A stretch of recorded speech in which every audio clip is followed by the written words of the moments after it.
Assalamualaikum warahmatullahi wabarakatuh. Halo Sobat Tani, berjumpa lagi di channel aku, Kerimat Samidah. Kali ini aku akan membahas mengenai potensi ekspor produk pertanian di Jawa Timur, khususnya di mana? Di Kabupaten Madiun. Ya, tepat itu merupakan daerah asal aku. Nah, penasaran nggak sih apa produk yang berpotensi untuk diekspor? Penasaran kan? Penasaran? Yuk kita lihat. Ya, yang pertama pendahuluan yang berisi latar belakang. Kegiatan perdagangan internasional dilakukan bertujuan untuk meningkatkan standar hidup suatu negara. Salah satu caranya dengan melakukan kegiatan ekspor. Indonesia merupakan salah satu negara berkembang yang sedang berusaha untuk membangun pembangunan ekonomi di segala sektor. Salah satu sektor unggulan Indonesia dalam bidang ekspor adalah sektor pertanian. Umbi purang termasuk dalam salah satu sumber pangan dari tanaman yang sudah banyak diekspor. Selanjutnya, potensi sumber daya agribisnis. Tanaman porang atau Amorphous Onchophilus prain merupakan tanaman yang potensial untuk dikembangkan sebagai komoditi ekspor. Porang dapat dijadikan salah satu jenis tanaman alternatif sumber bahan pangan karena memiliki kandungan gizi seperti kandungan karbohidrat, protein, serat, dan lemak. Kandungan karbohidrat dari umbi porang banyak digunakan dalam industri kertas, tekstil, cat, bahan negatif film, bahan isolasi, pita seluloid, dan bahan kosmetik. Program Gratiex.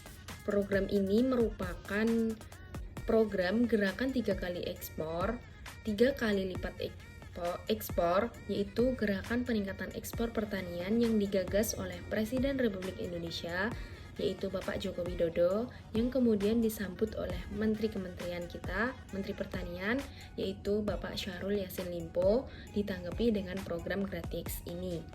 Gratiex merupakan langkah strategis program jangka panjang dalam meningkatkan sisi produksi hingga 7% per tahun. Gratiex diharapkan mampu meningkatkan ekspor komoditas pertanian melalui upaya penguatan aktivitas produksi atau on-farm maupun aktivitas pasca produksi atau off-farm. Nah, yang kedua, profil produk. Informasi produk ini merupakan gambar dari umbi porang atau umbi porang ini sudah siap diperjualbelikan. Umbi porang ini disebut umbi porang basah. Nama produknya yaitu porang, bentuknya bisa berupa umbi basah, chips atau tepung. Ukuran umbi basah beraneka ragam, bahkan bisa sampai puluhan kilogram. Untuk chips sendiri berukuran dengan ketebalan 0,5 cm. Harga dari umbi biasanya berkisar Rp10.000 sampai dengan Rp13.000 per kilonya. Harga chips Rp55.000 sampai dengan Rp65.000 per kilonya. Harga tepung porang Rp100.000 sampai Rp150.000 per kilonya. Untuk luas area produksi di Kabupaten Madiun memiliki luas lahan dari tahun 2016 sampai dengan tahun 2020 semakin tahun semakin meningkat. Pada tahun 2016 seluas 1.484 hektar, pada tahun 2017 seluas 1.536 hektar, pada tahun 2018 yaitu 1.568 hektar, pada tahun 2019 3.465 hektar, dan pada tahun 2020 yaitu seluas 5.363 hektar. Selanjutnya, ketika kita akan melakukan ekspor produk, tentunya kita harus memperhatikan SOP produk, yaitu standar operasional.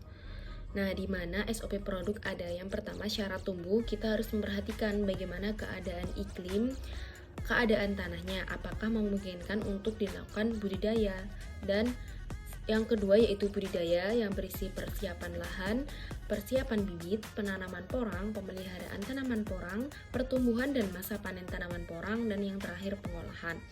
Nah, SOP ini sangat berpengaruh terhadap produk yang nantinya dihasilkan. Kita akan melakukan ekspor produk, tentunya produk yang akan kita hasilkan akan berkualitas tinggi.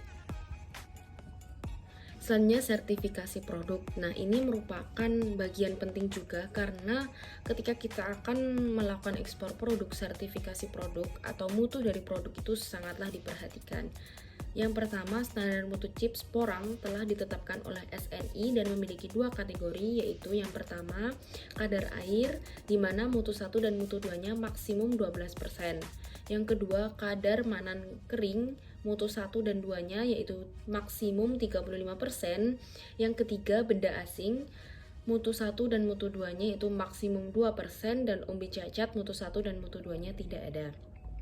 Yang kedua, standar mutu tepung glukomanan atau tepung porang. Yang pertama, berat per kemasan mutu utamanya itu 20, untuk mutu 1 dan 2 20 juga. Yang kedua, kadar air mutu utamanya kurang dari 12, sedangkan mutu 1 dan 2 kurang dari 14. Yang ketiga, tingkat kehalusan mutu utama sangat halus, mutu 1 halus, mutu 2 agak halus. Yang keempat, warna untuk mutu utama yaitu putih mengkilap, mutu 1 putih dan mutu 2 agak putih. Yang terakhir, residu sulfit untuk mutu utama kurang dari 0,6, sedangkan untuk mutu 1 dan 2, mutu 1 kurang dari 0,6 dan mutu 2 kurang dari 0,9. Selanjutnya, strategi pemasaran. Nah, yang pertama kita harus menentukan rumusan strategi. Rumusan strategi produk porang ini ada 5, yaitu memastikan kualitas produk. Jadi produk yang ditawarkan ke pasar kualitasnya terbaik. Selanjutnya, promosi dan iklan melalui sosial media. Promosinya melalui Instagram, Facebook, Twitter, dan lain-lain. Yang ketiga, melakukan riset bisnis. Riset dilakukan untuk melihat peluang bisnis, apakah nantinya bisnis tersebut akan berjalan hingga masa-masa yang akan datang. Yang keempat, market intelligence, yaitu mencari pengetahuan terkait pasar yang ingin dicapai. Dan yang terakhir, memanfaatkan media digital dengan menjual, dilakukan dengan cara menjual dan melakukan riset produk menggunakan media sosial yang ada. Selanjutnya, implementasi strategi pemasaran. Strategi yang pertama, memastikan kualitas produk. Implementasi yang dilakukan memberikan produk porang dengan kualitas terbaik, yaitu berasal dari porang yang dibudidayakan dengan sebaik mungkin dengan menerapkan GAP serta melakukan penanganan pasca panen sesuai dengan GHP. Selanjutnya, memperhatikan dan mempertahankan selalu mutu dari produk porang.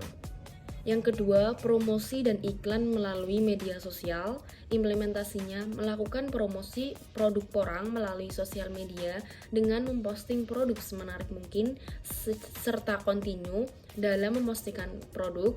Promosi dan iklan tersebut dilakukan karena jangkauan sosial media sudah mendunia. Yang ketiga, melakukan riset bisnis. Melakukan riset bisnis mengenai produk porang di berbagai negara dengan melihat tren mengenai tanaman porang di negara-negara tersebut.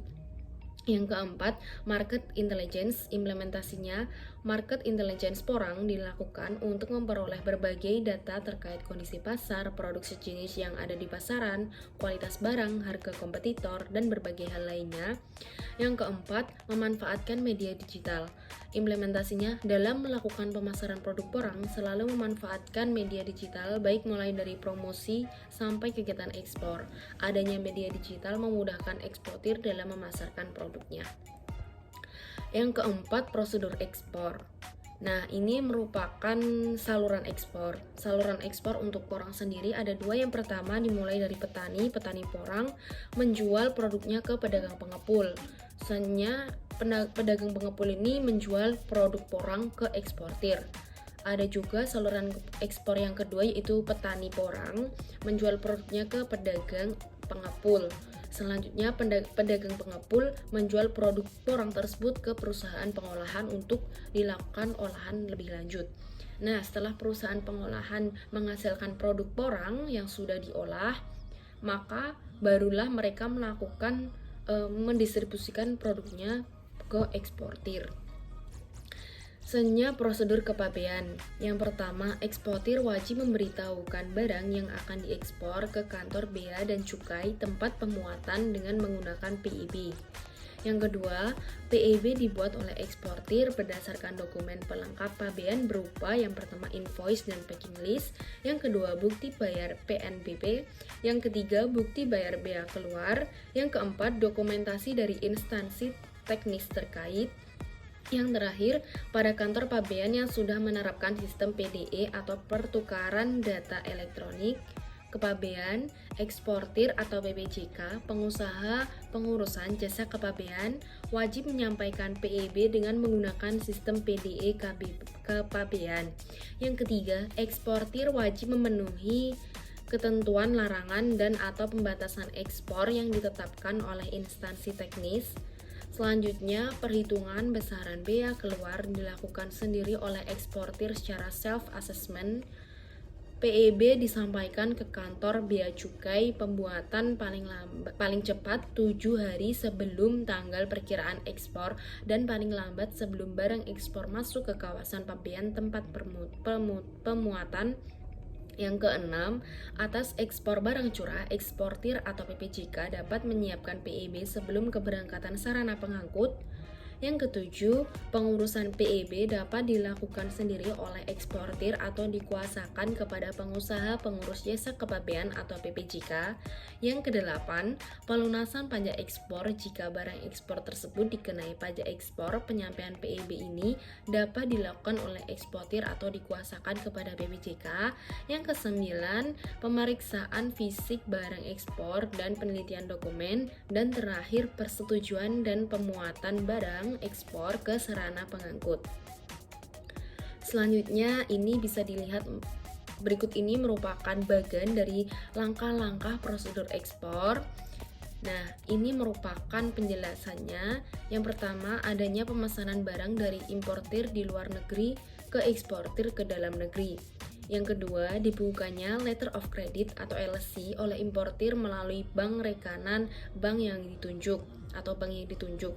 Yang ketiga, eksportir dalam negeri memproduksi barang yang akan dijual, baik diproduksi sendiri maupun pesanan kepemilikan. Yang keempat, melakukan marketing function guna memenuhi kebutuhan konsumen, yaitu grading and standardization.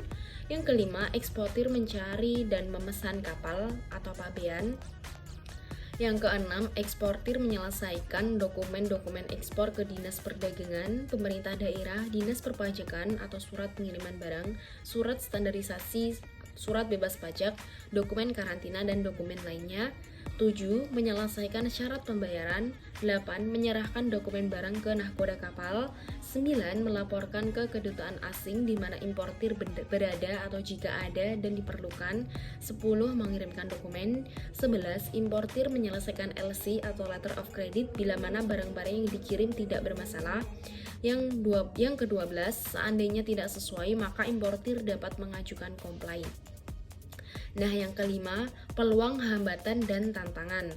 Untuk peluang sendiri, yang pertama, tanaman porang berpotensi tinggi untuk dikembangkan.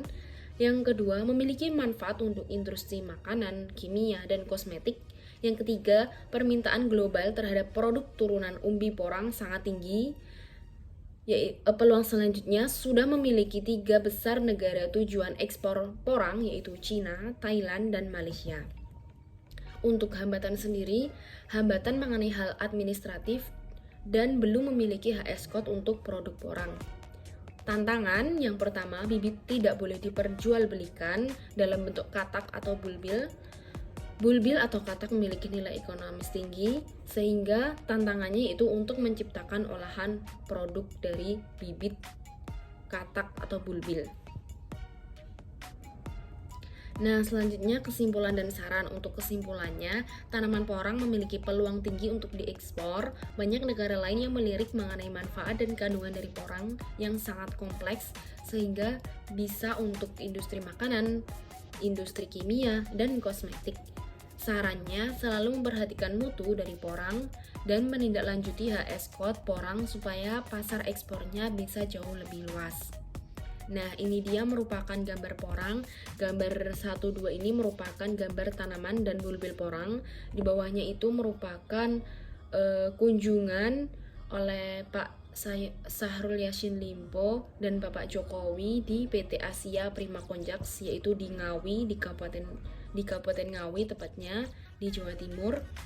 Nah, selanjutnya ini merupakan mie shirataki dan beras shirataki, hasil olahan dari produk porang, dan di bawah ini merupakan gambar umbi porang. Nah, berarti di Kabupaten Madiun memiliki produk yang berpotensi tinggi untuk diekspor. Keren bukan? Tempat daerah aku. Itu dia yang bisa saya sampaikan. Kurang lebihnya mohon maaf. Sekian, wassalamualaikum warahmatullahi wabarakatuh. Jangan lupa buat kalian untuk like, comment, and subscribe. Dadah!